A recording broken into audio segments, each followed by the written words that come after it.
3 classes में हमने वैद्युत आवेश के बारे में, साथ ही साथ दो आवेशों के बीच लगने वाले बल को कूलाम द्वारा हम लोगों ने निकाला, साथ ही साथ उसके वेक्टर स्वरूप को भी पढ़ा, और हम लोगों ने पढ़ा कि दो या दो से अधिक बल होंगे तो उनका रिजल्टेंट कैसे निकालते हैं। साथ ही उसमें मैंने 2 न्यूमेरिकल भी आपको कराया था और कहा था कि आप प्रैक्टिस करिए। अगर कुछ आपको दिक्कत है तो आप कमेंट बॉक्स में जरूर कमेंट करें।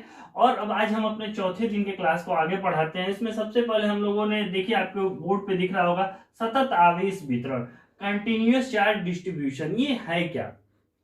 इसको 3 रूपों में दिखाया गया है। सबसे पहला रेखीय आवेश वितरण, या लीनियर चार्ज डिस्ट्रीब्यूशन, पृष्ठीय आवेश वितरण और आयतन आवेश वितरण। आपको सिंपली एक बात मैं समझाता हूं। जब किसी चार्ज को एक लाइन ले लो, किसी एक रेखा पर फैला दो, और फैलाने के बाद अगर टोटल चार्ज Q हो और इसकी लेंथ L हो, तो यूनिट लेंथ पर एकांक लंबाई पे जो चार्ज आता है उसको हम रेखीय आवेश वितरण कहते हैं, रेखीय आवेश वितरण। इसके बाद इसी तरह पृष्ठीय आवेश, अगर हम आवेश को किसी एक क्षेत्रफल में फैला दें, कोई एक आयताकार प्लॉट हो, उस पे हम एक समान रूप से चार्ज को फैला के और एकांक क्षेत्रफल पे चार्ज की वैल्यू पूछते हैं, तो उसे हम कहते हैं पृष्ठीय आवेश वितरण। देखिए dQ/dA। अगर अब इसकी मात्रक की बात करेंगे तो ऊपर आपको दिख रहा है चार्ज के यूनिट क्या होता है? कूलाम। नीचे है क्षेत्रफल, तो यूनिट हो जाएगी कूलाम पर मीटर स्क्वायर। इसी एक क्यूबिकल बॉक्स, आयताकार बॉक्स में हम चार्ज को एक समान रूप से फैलाकर और एकांक आयतन पे चार्ज की वैल्यू को पूछे तो उसे हम कहेंगे आयतन आवेश वितरण। मतलब एकांक आयतन पे क्या आवेश है, तो टोटल आवेश में हम आयतन से डिवाइड कर लेते हैं, तो इसकी यूनिट क्या हो जाएगी? कूलाम पर मीटर क्यूब। इसी हिसाब से आप अगर बीमा चाहे तो बीमा भी निकाल सकते हैं। चार्ज की बीमा आप लोग पढ़ चुके हैं, AT, और दूरी के लिए आप रिप्रेजेंट करते हैं L, तो यहां हो जाएगा L स्क्वायर। तो क्या मिलेगा? L power -2AT। इसी तरह आप आयतन और रेखीय, इन दोनों की भी बीमाओं को आप निकाल सकते हैं। साथ ही साथ हमने देखिए एक इसका वेक्टर स्वरूप एक निकाल दिया है। वेक्टर स्वरूप आपने वेक्टर फॉर्म पढ़ा होगा, F=1/4πε0 Q1 Q2 अपॉन नीचे था रिजल्टेंट और ऊपर होता था वेक्टर। तो हमने रेखीय आवेश वितरण के लिए लिखा है DF इक्वल, ये DF क्या है? DQ के कारण B पर लगने वाला बल 1/4πε0 Q1 Q2 upon R1 - R³ R1 - ये वेक्टर फॉर्म है, ये आपका वेक्टर फॉर्म है जो कि हमने वेक्टर कूलाम के वेक्टर स्वरूप में इस फॉर्मूले को डिराइव किया हुआ है। अब हम एक काम करते हैं कि ये जो DQ है, DQ को अगर यहां से सिंप्लीफाई करेंगे तो DQ इक्वल आपको मिल जाएगा लैम्डा डेल L, और यह DQ की जगह हम लोगों ने लैम्डा डेल L रख लिया और ये हमको वेक्टर स्वरूप मिल गया इसका। इसी तरह आप चाहे तो पृष्ठीय आवेश वितरण, आयतन आवेश वितरण के भी फॉर्म को लिख सकते हैं। कुछ नहीं करना है, 1/4πε0 क्यूब, लैम्डा की जगह सिग्मा और डेल L की जगह डेल A। फिर इसी तरह अगर आयतन लिखना है तो रो और डेल L की जगह डेल V लिख देंगे, आपको वेक्टर स्वरूप इन दोनों का भी मिल जाएगा। तो ये तो हुआ आवेश वितरण। आवेश वितरण बड़ी सिंपल चीज है। इसको डिफिनीशन में लिखना चाहोगे तो एक रेखीय आवेश का लिखना है तो एकांक लंबाई पे होने वाला चार्ज ही रेखीय आवेश वितरण कहलाएगा। एकांक क्षेत्रफल पे जो चार्ज होगा वो पृष्ठीय आवेश वितरण, और एकांक आयतन पे जो चार्ज होगा वो आयतन आवेश वितरण। मैंने एक का मात्रक और बीमा निकाल दिया, आप और 2 की मात्रक और बीमा निकाल सकते हैं। इसके बाद हमने वैद्युत आवेश तो पढ़ लिया। अब इसका सेकंड पार्ट था वैद्युत क्षेत्र। वैद्युत क्षेत्र किसी आवेश के चारों ओर का वह क्षेत्र होता है जिसपे अगर कोई अन्य आवेश लाया जाए तो वह उसके प्रभाव को अनुभव करे। कहने का ये मतलब कि किसी आवेश के चारों ओर का वह क्षेत्र जहां अगर कोई दूसरा आवेश लाया जाए तो वह पहले आवेश के प्रभाव को अनुभव करे, वह उसका वैद्युत क्षेत्र कहलाता है। ये तो वैद्युत क्षेत्र हो गया। इसके बाद एक टर्म्स आता है वैद्युत बल रेखाएं। वैद्युत रेखाएं क्या है? वैद्युत बल रेखाएं वैद्युत क्षेत्र में खींची गई वह निष्कोण वक्र रेखाएं जिन पर वैद्युत क्षेत्र में स्थित स्वतंत्र और पृथक्कृत धन आवेश गति करता है। एक तरह से समझिए कि धन परीक्षण आवेश के चलने के लिए वैद्युत क्षेत्र में जो रास्ता होता है वही आपका होता है वैद्युत बल रेखाएं, उसी के सहारे वो आगे बढ़ता है। तब आपके दिमाग में आता होगा कि सर परीक्षण आवेश क्या है। परीक्षण आवेश एक तरह का काल्पनिक आवेश होता है जिसका अपना कोई वैद्युत क्षेत्र नहीं होता है, यह किसी भी में ले जाने पे दूसरे के वैद्युत क्षेत्र पर कोई प्रभाव नहीं डालता, जिसे हम परीक्षण आवेश कहते हैं। बल रेखाओं के गुण, वैद्युत बल रेखाओं में पहला गुण होता है कि वैद्युत रेखाएं आपकी धन से निकलकर ऋण पर जाती हैं। दूसरा होता है कि वैद्युत बल रेखाएं खुली वक्र बनाती हैं। तीसरा होता है कि वैद्युत बल रेखाएं एक दूसरे को कभी काटती नहीं है। चौथा नंबर प्रॉपर्टी आप लिखना चाहें तो लिख सकते हैं कि वैद्युत बल रेखाओं पर खींची गई स्पर्श रेखा वहां पे वैद्युत क्षेत्र की दिशा को निरूपित करता है। इसके बाद एक बिंदु आता है उदासीन बिंदु, एक टॉपिक आता है उदासीन बिंदु। ये उदासीन बिंदु होता है, कहते हैं कि बहुत सिंपल सी चीज है। अगर दो चार्ज मान लो, एक मान लो यहाँ पे प्लस क्यू, दूसरा मान लेते हैं यहाँ पे प्लस क्यू या माइनस कुछ भी मान लो।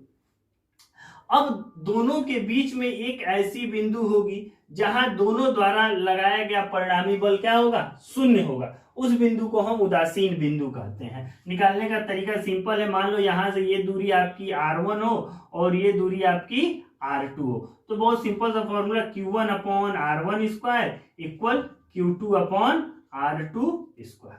इस फॉर्मूले से आप उदासीन बिंदु को ज्ञात कर सकते हैं। ये तो चलिए वैद्युत बल रेखाओं के बारे में हो चुका। तो बिंदु आवेश के कारण दो चीजें उत्पन्न होती हैं। किसी बिंदु आवेश के कारण वैद्युत क्षेत्र दो भौतिक राशियों को व्यक्त किया जाता है। कौन कौन सी? पहली होती है वैद्युत क्षेत्र की तीव्रता और दूसरा होता है वैद्युत विभव। वैद्युत क्षेत्र की तीव्रता का अध्ययन हम इस चैप्टर में करेंगे और वैद्युत विभव यह हम तीसरे चैप्टर में पढ़ेंगे।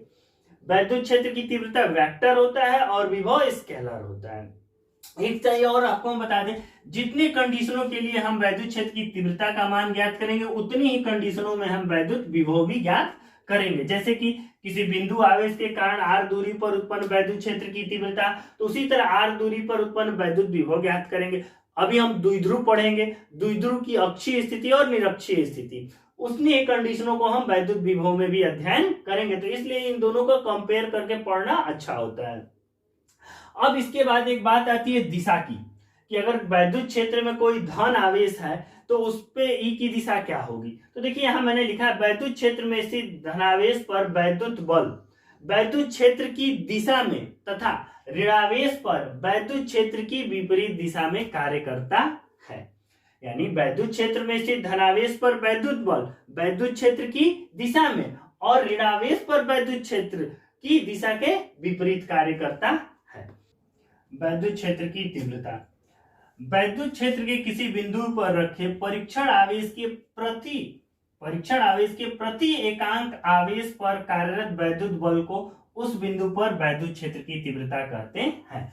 यानी E बराबर F अपॉन क्यू नॉट। ये क्यू नॉट क्या है? परीक्षण आवेश है और F बल है। जैसा कि मैंने मान लिया कि यहाँ पे कोई आवेश Q है और इससे कुछ दूरी पर परीक्षण आवेश क्यू नॉट है, तो आपने परिभाषा में लिखा है कि वैद्युत क्षेत्र के किसी बिंदु पर रखे परीक्षण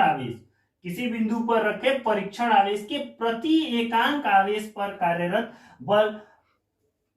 कार्यरत वैद्युत बल को उस बिंदु पर वैद्युत क्षेत्र की तीव्रता कहते हैं। E बराबर F अपॉन क्यू नॉट, जहां F क्या है? बल है और क्यू नॉट क्या है? परीक्षण आवेश है। तो ये तो भाई परिभाषा होगी, तो इसका मात्रक भी होगा। मात्रक बड़ी आसान सी चीज है। देखिए E बराबर F अपॉन क्यू नॉट लिखे हैं, जहां F क्या है? बल, क्यू नॉट क्या है? आवेश। तो बल का मात्रक न्यूटन और आवेश का मात्रक कूलम। तो मात्रक क्या होगा? न्यूटन पर कूलम। ये तो बात हो गई मात्रक की। अब बात आती है बीमा। तो बीमा निकालने के लिए न्यूटन किसका मात्रक है? बल का। बल की बीमा आपको बताई जा चुकी है, mL/t पे -2 अपॉन कूलम आवेश का है, आवेश का होता है AT। जब इसको सिंप्लीफाई करेंगे तो देखिए mL/t ऊपर जाएगा तो -1, पहले से -2 है तो t पे -3 और a पे -1। ये हो गई वैद्युत क्षेत्र की तीव्रता की बीमा। अब हम आते हैं बिंदु आवेश के कारण उत्पन्न वैद्युत क्षेत्र की तीव्रता। किसी वैद्युत क्षेत्र में कोई बिंदु आवेश रखा है Q, उससे कुछ दूरी पे कोई उसके कारण कितनी उत्पन्न होती है वैद्युत क्षेत्र की तीव्रता, ये हमें ज्ञात करना है। तो हम मान लेते हैं कि किसी ए बिंदु पर एक प्लस क्यू आवेश रखा गया, इससे आर दूरी पर कोई बिंदु बी है जहां हमने क्यू नॉट परीक्षण आवेश रख दिया। तो सबसे पहले कूलाम के नियम का यूज करते हैं। तो इन दोनों के बीच लगने वाला बल F बराबर 1/4 pi epsilon nought q nought upon r square. भाई पहला आवेश दूसरा आवेश दोनों के बीच की दूरी का वर्ग। अभी हम लोग परिभाषा में पढ़े हैं E बराबर F अपॉन क्यू नॉट। तो E बराबर F अपॉन क्यू नॉट, तो F की value 1/4 pi epsilon nought q nought upon r square upon q nought. अभी देखिए क्यू नॉट से क्यू नॉट कैंसिल आउट हो जाएगा, तो E बराबर 1/4 pi epsilon nought cube upon r square. ये हमें मिल गया किसी बिंदु आवेश के कारण आर दूरी पर उत्पन्न वैद्युत क्षेत्र की तीव्रता। और एक चीज और मिला यहां से हमें, E inversely proportional to 1/r square. ये याद रखिएगा, क्यों? क्योंकि अभी हम लोग जब द्विध्रुव पढ़ेंगे तो E inversely proportional to 1/r cube भी मिलता है। तो यहाँ पे याद रखना है कि बिंदु आवेश के कारण क्या होगा, 1/r स्क्वायर। फिर इसका सदिश स्वरूप अगर वेक्टर फॉर्म लिखना चाहो तो नीचे ये रहेगा ही परिमाण, और यहाँ मैंने इसका यूनिट वेक्टर लिख दिया। आप कहेंगे कि सर ये मल्टीप्लाई कर दिए तो वैल्यू में कोई अंतर। भाई आर आपका यूनिट वेक्टर है और यूनिट वेक्टर का परिमाण आपको बताया जा चुका है। एक तो किसी भी संख्या में अगर मैं 1 से गुणा कर दूं तो वैल्यू में कोई अंतर नहीं आएगा। तो यह इसका एक वेक्टर स्वरूप होगा। आपको ऊपर यहाँ मैंने बताया ही वैद्युत क्षेत्र की तीव्रता एक वेक्टर क्वांटिटी है और वैद्युत विभव आपका स्केलर क्वांटिटी है। आज का वीडियो हम यही समाप्त करते हैं। आगे हम लोग वैद्युत द्विध्रुव और उसके कारण उत्पन्न वैद्युत क्षेत्र की तीव्रता अक्षीय स्थिति और निरक्षीय स्थिति में अध्ययन करेंगे। अगर आपको यह वीडियो हमारा अच्छा लगे तो लाइक और सब्सक्राइब जरूर चैनल को करें।